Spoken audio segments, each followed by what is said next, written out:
Trump has addressed U.S. veterans as he continues to insist that Mexico will pay for the wall he wants to build along the American border. Let's talk about that in more detail, should we, and bring in Lauren Southern, commentator at Rebel Media, and also Bill Bernard, historian of American politics, a regular contributor to the programme. Thank you both for joining us here on Sky News this afternoon. Lauren, let's start with you, first of all, if I may. So, this wall, he loves this wall. He says that the Mexicans are going to have to pay for this wall. Where are we with this wall? Well, you know, it's so funny. It really shows that no one pays attention to Donald Trump's platform or what he says. They just like to call him a racist, a bigot, and that this wall is impossible.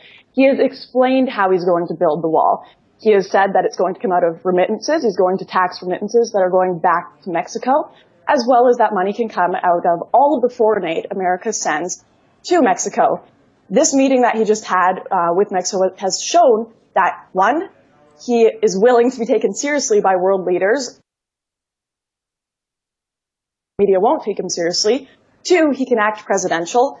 And three, that he is willing to stand up for America in a way that has not been seen in a very long time. And that is the kind of leadership that America needs. Bill? Well, it was hardly presidential. I mean, let's face it, if you watch the press conference with the Mexican president, he looked like the shamed little boy standing there. He didn't look presidential at all. And in the speech itself last night, when he reverted to his hard line and repeated his one-liners for the crowd, for the benefits of the crowd, he basically was appealing to people he already has the support from. He has the support of people who respond to the kind of appeal that he made last night. He had that in the primary.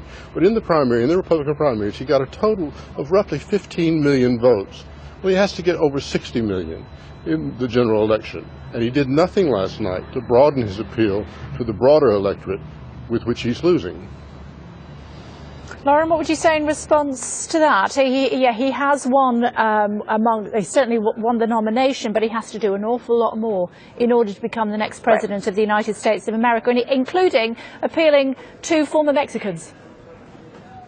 Right, and you know, Trump, I don't think Trump looked like a scared little boy in that meeting at all. He went into the lion's den. He didn't even blink an eye and said that wall is going up. I found that very, very impressive. He stayed hard line on the wall going up. And you know, I think that you are underestimating a lot of voters, especially young voters. Whenever I talk to a lot of people from the older generation, they seem to have they don't seem to have the same sense of urgency with immigration that young people like myself and many other people have from the millennial generation, because they are not the generation that has to worry about the consequences of mass immigration. Sir, you're going to get your pension. You're going to be just fine. You've got your cushy job. Whereas my generation has to deal with all of the debt boomers. They have to watch as their culture changes, as their freedoms are taken away, as English speakers and patriots become a minority in their own country, as the social services they are paying for are becoming so generous with strangers that they are no longer sustainable for their own people.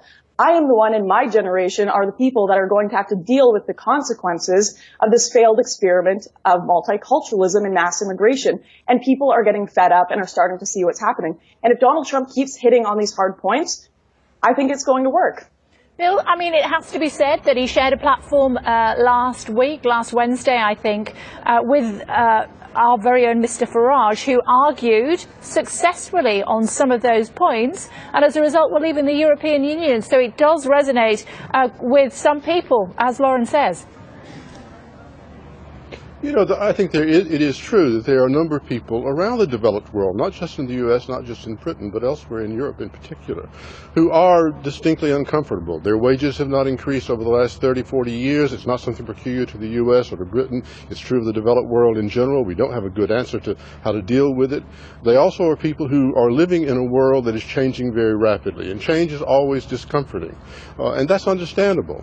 But what does a real leader do when that occurs, when they're facing people who feel they've been left behind and who are uncomfortable with the way their nation is changing very rapidly, ethnically and economically? You don't appeal to divisive issues that set one group against another. You try to lay out a positive program moving forward. As for the appeal to young people, I think that's widely That's wide of the mark. If you look at all of the polling evidence, it's very clear that a clear majority of the American people do not favor the wall.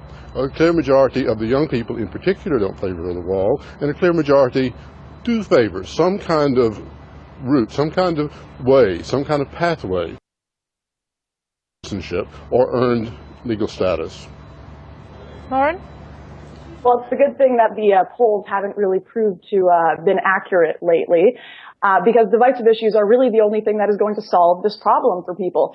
The wall is literally the last hope for freedom and small government in America. If you let in too many immigrants into America, if you keep letting that border be run over by immigrants, then you are not going to have a country anymore. You are not going to have an English-speaking country anymore. You are not going to have the American culture anymore. Immigrants massively vote for large government. Your government is going to expand. Social programs are going to expand. And for people, young people like myself, we're going to get the butt of it. We're going to be ignored. They're certainly ignored by Hillary Clinton.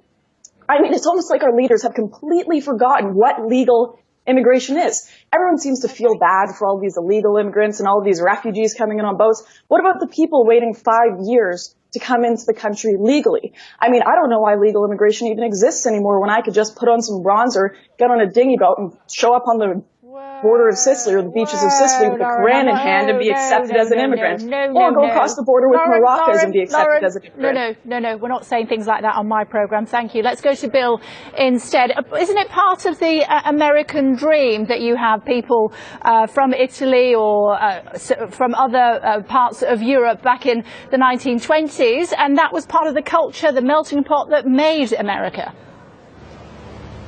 Well, first let me say that I think it's sad that there are people who feel that they're on a sinking boat of freedom. There are some who feel that way, and some who feel so disjointed from the times and their own country that they have those fears and those anxieties. I think that's unfortunate. But fortunately, there's not enough of them to win a presidential election. I think that's why Donald Trump is going down to clear defeat. As for the immigration policy, the U.S. had no restrictions on immigration until the 1920s.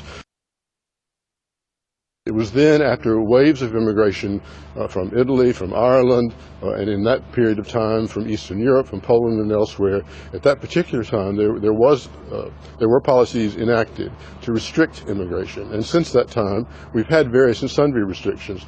I don't think anyone is in favor of unfettered borders, anyone who would just open the borders to anyone to come across. There's some kind of reasonable regulation that needs to be taken. A society can absorb newcomers who differ in speech or language or religion or habits or customs. A society can absorb a fair number of those at any given point, but it can't handle huge numbers all at one time. That's what creates the kind of reactions that you are getting from some in the U.S., a minority, I'm glad to say, and from some in the U.K. Okay, good to talk to both of you. Thanks very much indeed for joining us. Thank you. I'm sure you've got views on that. Do let us know at Kay Burley. We will make America great again.